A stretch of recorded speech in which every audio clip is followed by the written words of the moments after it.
আসসালামু আলাইকুম। আপনারা আসেন, আমরা খুব খুশি হয়েছি। আজকে চিফ অ্যাডভাইজার 2টা 5-এ টোকিওতে আসেন, টোকিওর নারিতা বিমানবন্দরে। তারপরে উনি হোটেলে আসেন। হোটেলে আসার পরে ওনার পরপর 3টা মেজর ইভেন্ট ছিল। প্রথমটা হচ্ছে যে তারো আসো, আপনারা জানেন তারো আসো জাপানের former prime minister, former foreign minister এবং জাপানের খুবই ইনফ্লুয়েন্সিয়াল একজন পলিটিশিয়ান। ওনার নেতৃত্বে all parliament, Bangladesh Japan friendship League নামে যে একটা পার্লামেন্টারি গ্রুপ আছেন, তাদের নেতৃবৃন্দ এসেছিলেন প্রফেসর ইউনুসের সাথে দেখা করতে। এরপরে ইয়োহেই সাসাকাওয়া, যিনি নিপ্পন ফাউন্ডেশন এবং সাসাকাওয়া পিস ফাউন্ডেশনের প্রধান, ওনার জন্য একটা ডিনার হোস্ট করেন। এবং পরবর্তীতে ফ্রেন্ডস অফ বাংলাদেশ, যেখানে বাংলাদেশি কমিউনিটির সিনিয়র যারা মেম্বার এখানে আছেন এবং জাপানি সোসাইটির যারা টপ ডিগনিটারিজ, তারা এসেছিলেন প্রফেসর ইউনুসের সাথে দেখা করতে। এই 3টা মেজর ইভেন্ট হয়েছে। তো প্রথম ইভেন্টটা খুবই ইম্পর্টেন্ট এই জন্য যে তারো আসো জাপানের যে পার্লামেন্টের খুবই influential member of Japanese parliament. জাপানের যে এলডিপি যে দলটা আছে, দলটায় তার যে ফ্যাকশন, এটা খুবই লিডিং একটা ফ্যাকশন এলডিপির মধ্যে। তো তারও আসল নেতৃত্বে এসে যে আলাপগুলো হয়, পুরো আলাপটার ফোকাসটা ছিল হলো বাংলাদেশের যে জুলাই পরবর্তী যে অভূতপূর্ব যে চেঞ্জ এসছে, সেটার ছিল হলো মূল ডিসকাশন পয়েন্ট। ওইখানে পলিটিক্যাল স্ট্যাবিলিটির কথা আসে।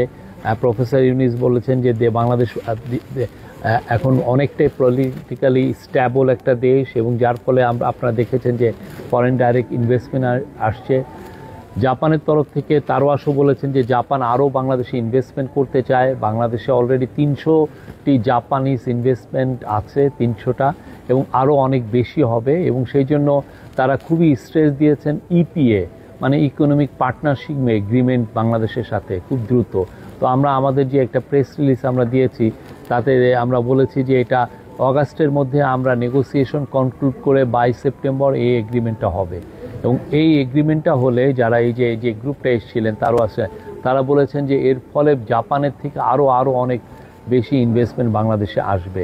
কারণ ইপিএর মাধ্যমে যেটা হবে যে বাংলাদেশ অনেক ট্যারিফ সুবিধা পাবে, এবং বাংলাদেশে যে জাপানি যে কোম্পানিগুলো যারা ইনভেস্ট করবেন তাদের জন্য বিশেষ সুবিধা থাকবে। এছাড়া ইলেকশনের বিষয়ে আলাপ হয়। প্রফেসর ইউনুস জানিয়েছেন যে ইলেকশন ডিসেম্বর থেকে জুনের মধ্যে হবে। উনি বলেছেন যে তার গভর্নমেন্ট অলরেডি বিভিন্ন এরিয়াতে সিরিজ আকারে ইনভেস্টমেন্ট করেছেন। এই ইনভেস্টমেন্টের সিরিজ আকারে রিফর্ম করছেন, এবং রিফর্মের অলরেডি আমরা কিছু ফল পাচ্ছি। বিশেষ করে ইকোনমিক ফ্রন্টে আপনারা দেখেছেন যে অনেকগুলো কাজ হয়েছে। প্রথম কথা হচ্ছে আপনার রেস্টোরেশন হয়েছে, হচ্ছে ফরেন এক্সচেঞ্জ আপনার রিবিল্ডিং হয়েছে। তারপরে হচ্ছে ব্যাংকিং সেক্টরের হেলথটা রেস্টোরেশন হয়েছে, ব্যাংকিং সেক্টর। আর আমাদের যে 3-4-5 বিলিয়ন ডলারের মতো যে ঋণ হয়েছিল, যেই টাকাটা শেখ হাসিনা না দিয়েই পালিয়ে গিয়েছিলেন, সেই পুরো টাকাটার অলমোস্ট পুরোটুকু, কিছুটা বাকি আছে, পুরোটাই দেওয়া হয়ে গেছে। ফলে যেটা হচ্ছে যে বাংলাদেশের উপর ফরেনারদের একটা এক ধরনের কনফিডেন্স তৈরি হয়েছে। তো এই বিষয়গুলো আলাপে এসছে। ইপিএটা খুব বড় ছিল।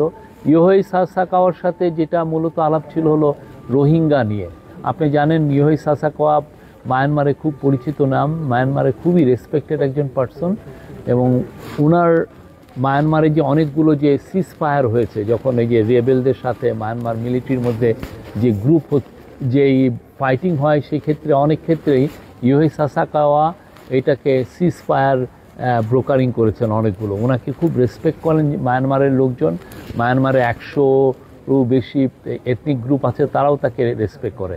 তো তার সাথে যেটা আলাপ হয়েছে যে রোহিঙ্গা ক্রাইসিসটা কীভাবে দ্রুত সমাধান করা যায়, এবং সেই জন্য প্রফেসর ইউনুস তার কাছ থেকে সহায়তা চেয়েছেন। উনি জানিয়েছেন যে উনি তার ফুল সহায়তা দিবেন। এবং এছাড়াও বাংলাদেশ আইসিডিডিআরবি, আপনি জানেন ইউএস-8 কার্ডের ফলে আইসিডিডিআরবির 1460 জন লোকের চাকরি নেয়, যারা টপ রিসার্চার ছিলেন। তো তাদের আসলে ফান্ডিং করাটা একটা বড় ইস্যু।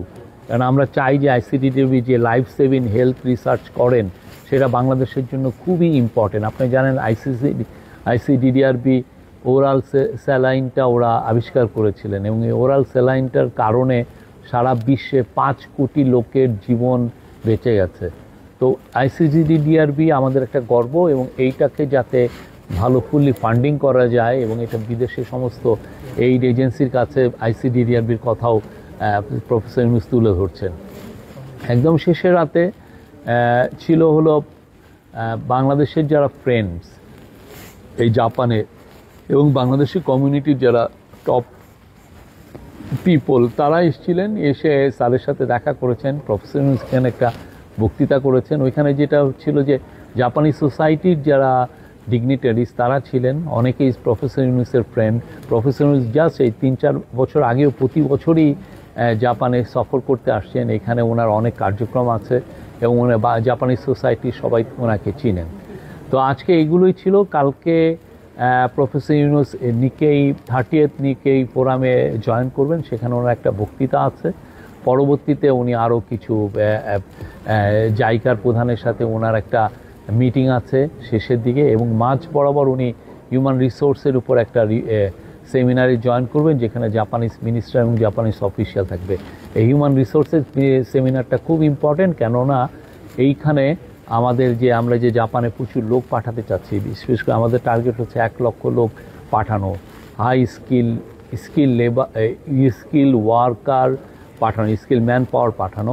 সেটার জন্য কালকে এই বিষয়ে কথাবার্তা হবে এবং আমাদের কি করতে হবে, আমাদের যেটা প্রাইমারি ওরা আমাদেরকে জানিয়েছে যে আমাদের ল্যাঙ্গুয়েজ ট্রেনিংয়ের খুবই অবস্থাটা ভালো না। আমরা N5 পর্যন্ত ল্যাঙ্গুয়েজ ট্রেনিং দেই, N4 পর্যন্ত দেই না।